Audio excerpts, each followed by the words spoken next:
In the Nile sands, archaeologists found 3-meter-long sarcophagi that history books don't explain or mention. The official narrative claims Egypt arose from farmers, but Ethiopian texts reveal a vastly different story. The manuscripts of Aksum reveal a hidden truth. Pharaohs and gods shared a forbidden bloodline that transcends time. This blood was not human, and its trace crosses through Sumeria, the Sinai, and the sacred mountains of the Horn of Africa. Today, we will unearth a secret that connects the Sumerian Anunnaki with the Watchers described in the Ethiopian Bible. What you will discover will forever change the way you view the pyramids and obelisks of the ancient world. Because behind every hieroglyph lies a silenced memory of beings descended from a forbidden sky above. Academia refers to these findings as simple upats, out-of-place artifacts, which are easily dismissed and forgotten. However, the African opats are far too numerous to be mere coincidences or archaeological dating errors. Blocks of impossible granite, vessels carved from diorite, and precise star maps predating any telescope ever invented. But there is an even more disturbing detail that connects all these enigmas into a single coherent narrative. This detail resides in Ethiopia, guarded by monks who recite texts that Rome sought to erase from the Christian canon. The Book of Enoch and the Book of Jubilees describe celestial beings that physically descended upon earth. They were not mere spirits or metaphors. They were real beings with appetites, desires, and descendants of their own. These texts refer to them as Watchers, 200 beings who descended upon Mount Hermon to violate a divine law.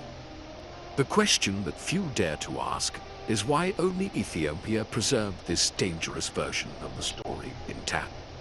The answer may be hidden in the sacred geography that connects Ethiopia with the lost heart of Egypt.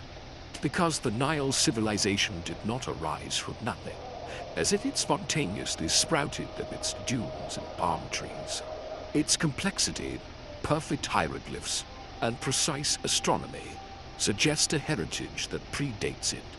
A heritage passed down by a lineage that survived the flood or returned afterward to rebuild what was lost.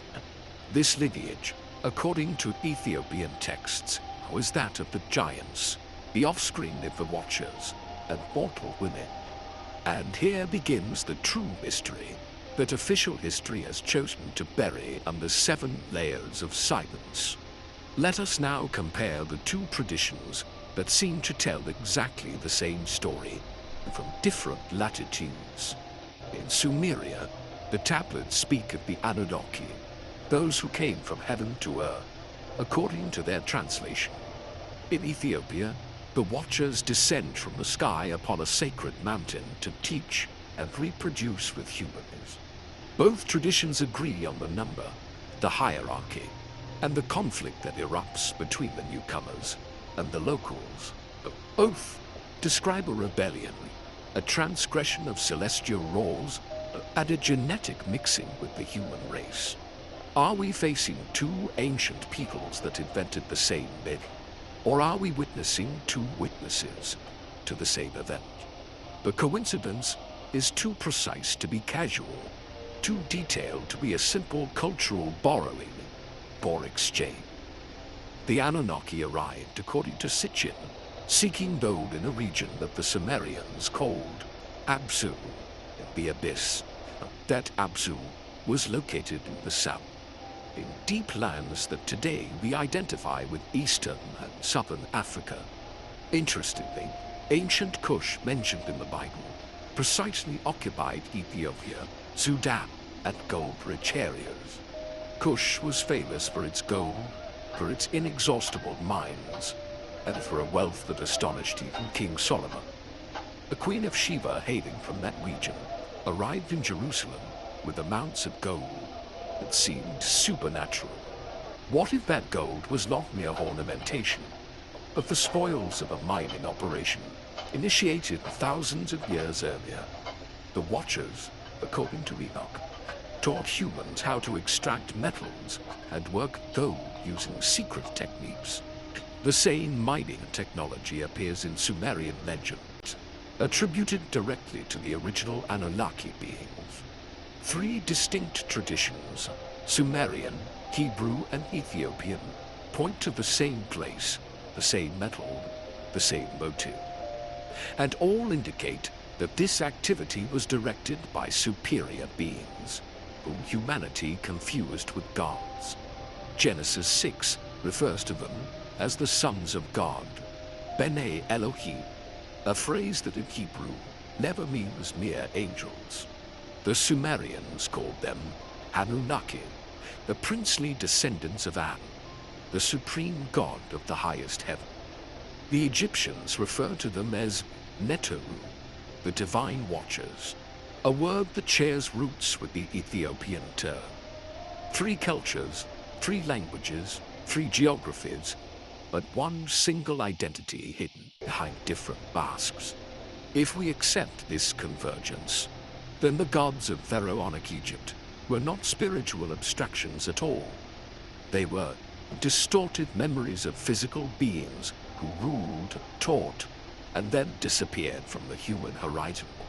But before disappearing, they left behind a hybrid offspring, the Nephilim, the fallen ones, the giants of Genesis. And that offspring, according to Ethiopian texts, came to sit upon the most sacred thrones of the Nile. Observe closely any Egyptian relief, any carved wall in Karnak, Abu Simbel, or Luxor. You will always see the same thing. A colossal figure of a pharaoh, crushing tiny enemies beneath his enormous feet. The academic explanation claims it is an artistic convention, a visual metaphor for absolute royal power. But this explanation never addresses why the proportion remains even in intimate and private statues. The colossi of Memnon measure 18 meters. Ramses in Abu Simbel reaches 20 meters while seated on his throne. If they were mere metaphors, we would not find anthropomorphic sarcophagi measuring 3 meters and 30 centimeters. These sarcophagi exist, they are catalogued, and they still lack a coherent explanation from Egyptology. Some were found empty, as if the bodies had been moved or stolen in remote times long past.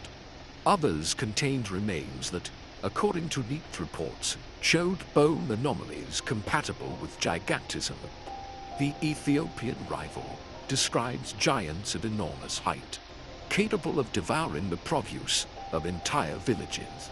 It even speaks of 3,000 cubits as the measure of the largest, a symbolic figure, but also chilling. Even if we reduce that figure to realistic proportions, we are still talking about beings 4 or 5 meters tall, a height that coincides with the anomalous Egyptian sarcophagi and the gigantic doors of certain temples. Why build entrances 12 meters high if the average users measured barely 1 meter 70? The sacred architecture of ancient Egypt seems designed for a race different from the one that ultimately inhabited it, as if the first builders and the last occupants belonged to radically different statures and physical forms. This is one of the most disturbing clues that connects the reliefs, the sarcophagi, and the Ethiopian texts. And still, there is the most unsettling element of all, the one that explains how these beings emerged in the first place. The Ethiopian texts are explicit in describing the origin of the giants that sowed chaos before the flood. The Watchers took human women against the will of heaven and fathered a monstrous hybrid race. This hybridization was not accidental. It was deliberate, planned, almost an early form of genetic engineering.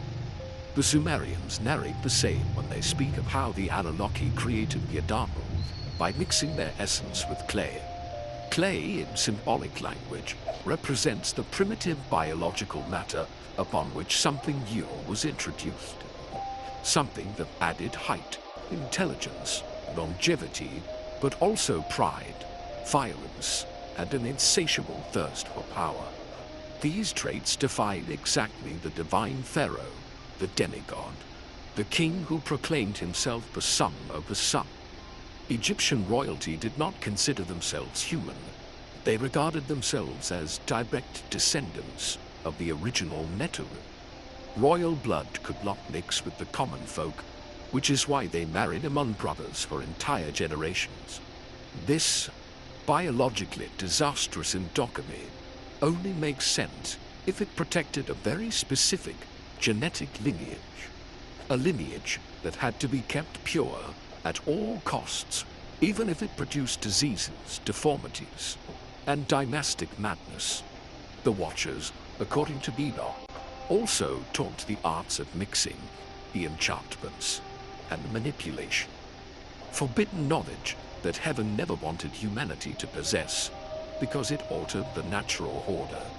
If the pharaohs were heirs to that wisdom, then they possessed technologies that we cannot even imagine today.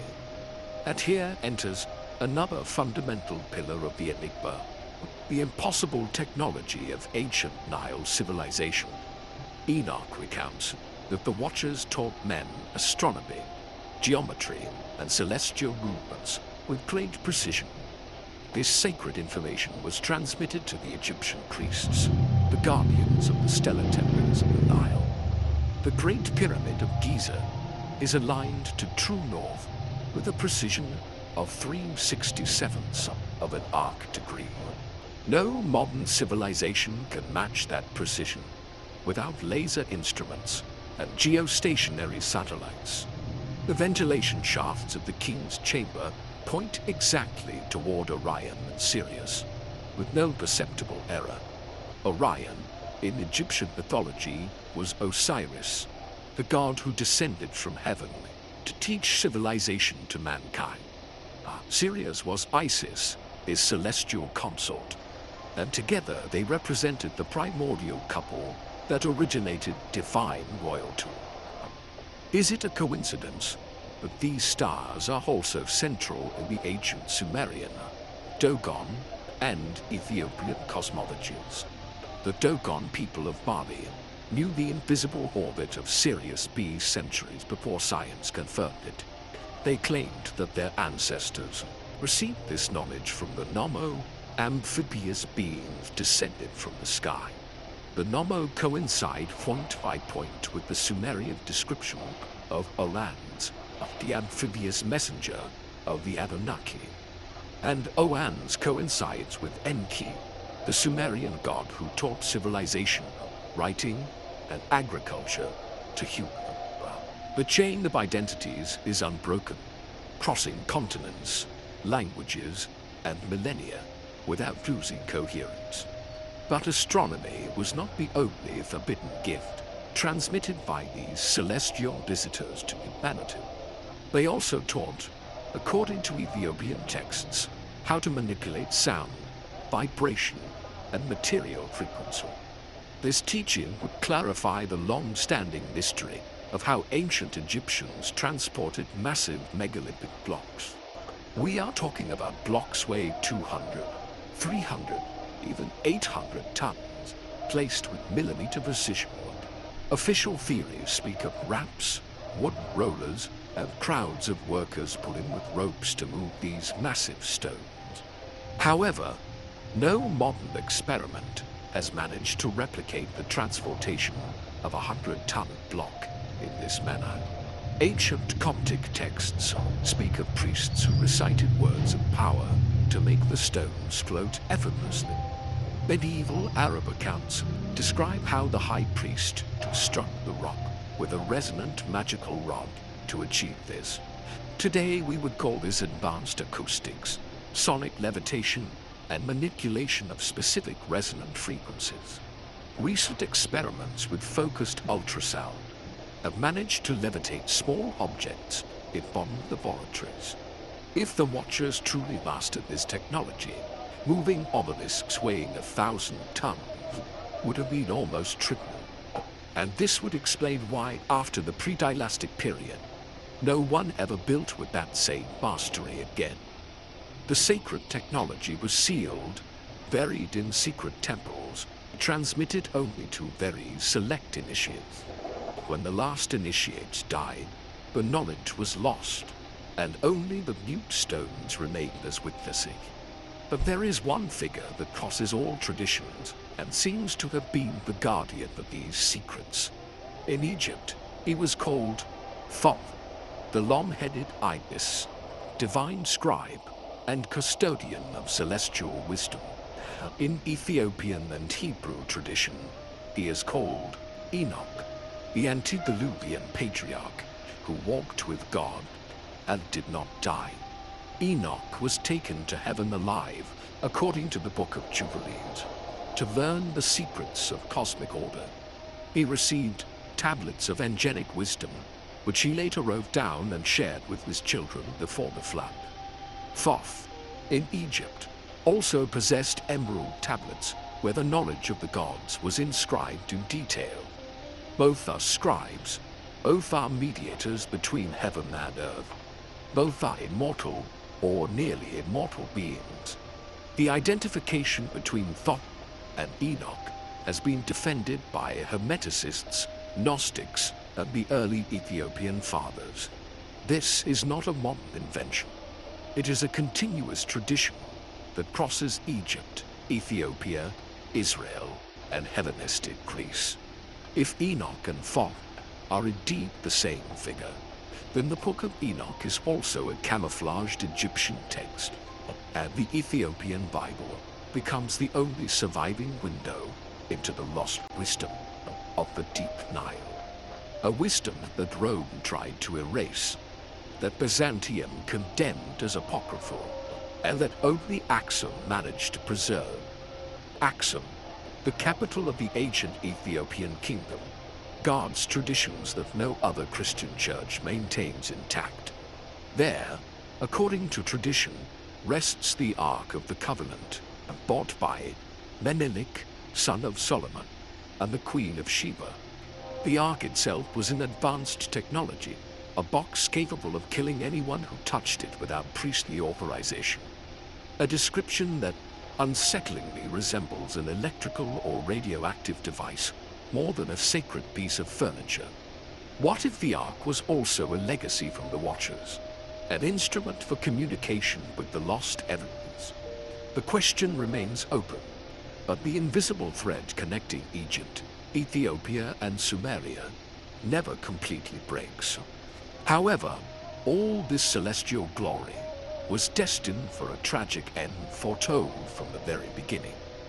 The Ethiopian texts are brutal in describing the final fate of the giants and their rebellious celestial parents. The Watchers were chained in abysses of darkness beneath the earth until the day of the final judgment arrives. Their children, the giants, could not be forgiven, for their hybrid nature was incompatible with salvation. Then heaven decided on a terrible punishment, a civil war among the giants themselves to self-destruct. Brother against brother, clan against clan. The Nephilim devoured each other in battles of cosmic proportions. The earth trembled under the weight of their corpses, and the oceans turned red for entire generations. What remained afterwards was purified by the waters of the flood, described in Sumerian, Hebrew, and Ethiopian alike. But no flood completely erases a race. There are always survivors, fragments, hidden seeds that endure. The Ethiopian Bible suggests that some giants survived, taking refuge in high mountains and deep caves. From them would descend the Anakim, the Rephaim, the Emim, mentioned by Moses in his journey through Canaan. And from them would also descend certain pre-dynastic Egyptian dynasties, prior to the unification of the kingdom. This would explain the cranial anomalies found in tombs, such as those of Amana, at other minor necropolises. Elongated skulls, superior cranial capacity, characteristics incompatible with mere artificial deformation. Akhenaten, the heretic pharaoh, displayed such strange physical traits that many consider him a late hybrid.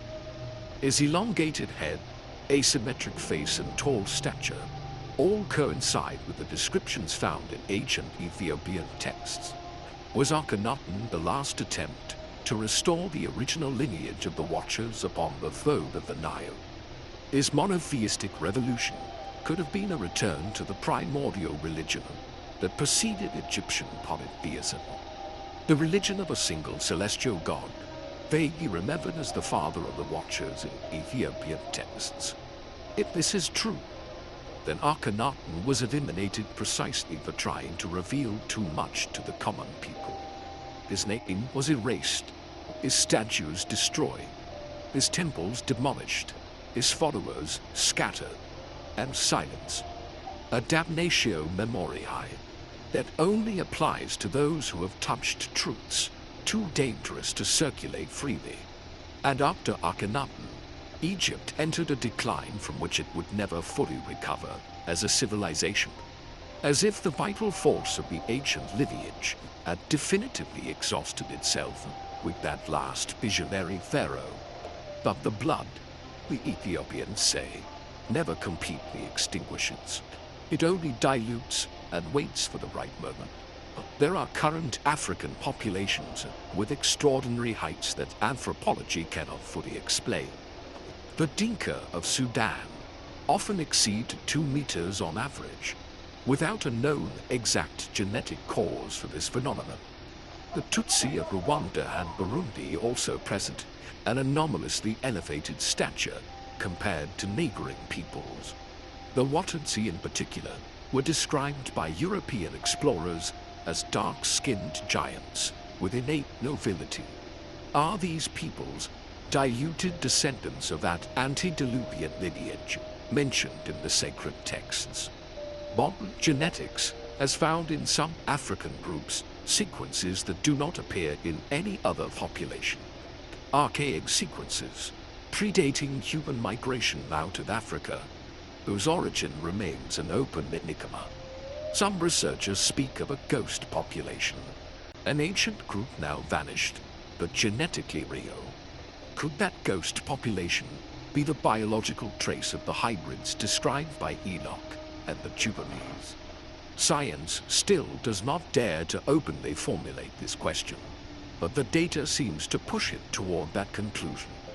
Meanwhile, local legends in Ethiopia and Sudan continue to speak of ancient giant kings in the mountains. Kings who lived in underground palaces, guarding treasures and knowledge inherited from primordial times. These legends are not isolated folklore. They coincide with similar descriptions in Yemen, Oman, and the Arabian Peninsula. The entire Horn of Africa region seems to share a common mythical substrate regarding antediluvian giants, a substrate that classical Egyptology has systematically chosen to ignore for the last 2 centuries. Perhaps because accepting this substrate would mean completely rewriting the very origin of human civilization. It would mean admitting that Africa is not only the cradle of Homo sapiens, but also the stage of a lost history. A history in which superior beings, whether called Anunnaki, Watchers, or Nephilim, intervened directly. A history in which gods walked among men, fathered hybrids, and taught forbidden technologies. A history that Ethiopia preserved intact because it was too far from Rome to be completely censored. A history that Egypt preserved in stone, but whose meaning was lost when the last priests died. A history that Sumeria recorded in clay, but whose tablets lay buried for centuries under the dust of the Euphrates. 3 independent witnesses, 3 geographies, 3 languages, 3 traditions that tell exactly the same story. The statistical probability that this is pure coincidence is practically 0 of any serious perspective. And yet, school textbooks continue to present these civilizations as isolated, spontaneous emergences, as if each one had separately invented writing, astronomy, metallurgy, and monumental architecture, when the textual evidence points exactly the opposite direction, toward a forgotten common source. That common source, hidden in the yellowed pages of the Ethiopian Bible, awaits to be read with new eyes. Eyes that do not dismiss the extraordinary simply because it challenges the currently dominant materialistic paradigm. Eyes capable of seeing in the giants not a myth, but a historical chapter torn from the Book of Humanity. A chapter that begins with 200 watchers descending upon Hermon and ends with their children devouring each other. A chapter that continues with the hybrid pharaohs of the Nile and extends to the last colossi of the Mediterranean. A chapter that Western theology decided to close, but that Ethiopian tradition has kept open until today. And precisely for this reason, the texts of Axum are now more relevant than ever for understanding our origins. Because without them, the history of Egypt lacks the prologue that would finally make it comprehensible and coherent. Without Enoch, the Neteru are abstractions, but with Enoch, they become characters with names and biographies. Without the Jubilees, the Nephilim are legends, but with the Jubilees, they become a historically documented race. Without the Ethiopian Bible, the past of Africa remains mutilated, reduced to a succession of dynasties without deep context. With the Ethiopian Bible, Africa emerges as the true battlefield between superior beings and primitive humans. A battlefield whose remnants remain visible in the pyramids, in the obelisks, in the colossal sarcophagi, and also in the reliefs where the pharaoh always appears as a titan dominating armies of small men. These reliefs were not propaganda. They were faithful portraits of a biological reality that later slowly diluted. A reality in which the king was literally another species, another race, another holder of creature entirely different. When Ethiopians read these sacred texts, they do not read mythology. They read the official chronicle of their own land. For them, the giants are as real as Solomon, as Menelik, as the later historical kings documented in their history. And the connection with Egypt is not academic. It is ancestral, felt in the bones by every elder of the mountains. Because the Ethiopian mountains witnessed the passage of the Watchers, saw the giants fall, and saw the survivors flee. Those mountains guard sealed caves that tradition considers tombs of giants, never officially explored. Some expeditions attempted to reach them, but were stopped by local religious authorities. The Ethiopian Orthodox Church considers these places too dangerous to be disturbed by modern curiosity. And perhaps they are right, because certain secrets, once released, can never be locked away again. Perhaps that is why Rome decided to eliminate the Book of Enoch from the official biblical canon in the early centuries. Because that book contained too much information about the real origin of royalty, war, and human evil. Information that would have empowered the common people and weakened the control of established religious elites. And that is why Ethiopia, isolated by its mountains, became the only refuge where the truth could survive intact. Survive until this exact moment when we finally begin to read between its lines. To read that the Sumerian Anunnaki, the Hebrew Watchers, and the Egyptian Neteru are three faces of the same enigma. To read that the giants were not a metaphor for human sin, but a concrete race that dominated prehistory. To read that Egyptian civilization was their last great work before their blood diluted into the human ocean. to read that Africa was not only colonized by humans, but visited by beings that changed its destiny forever. And to read, finally, that the line between God and man was once physically crossed by hybrid entities. Entities whose memory survives in stone, in parchment, in blood, in the symbols we still do not know how to decipher well. Entities whose return, according to certain Ethiopian prophecies, is written in the last chapters of the Book of Enoch. Prophecies that speak of a final time when the chained watchers will be judged before all humanity, and in which the righteous will see face to face those whom they once confused with true gods from the high heavens. Until then, we have the silent task of recovering the scattered fragments of that buried history, of uniting Egypt with Ethiopia, Sumeria with Israel, Genesis with the Book of Enoch, science with sacred tradition. Because only by uniting all the fragments of the broken mirror can we finally see the complete face of our past. A face that is not fully human, nor fully divine, but something intermediate, strange, and deeply disturbing. A face that looks back at us from the walls of Karnak, from the manuscripts of Axum, from the tablets of Nineveh. A face that for centuries we preferred not to recognize, but that now, finally, demands to be laid with courage. That face has ancient names: Anunnaki, Watchers, Neteru, Sons of God, but they all mean the same thing. They mean that we were not alone at the origin, that humanity was forged by hands that were not merely human, and that the most solid proof of this uncomfortable truth is written word for word in the ancient Ethiopian Bible, the book that Rome rejected, that the West ignored, and that only the monks of the mountains kept alive. If all this has made you reflect, subscribe to the channel and activate the bell to continue unearthing mysteries.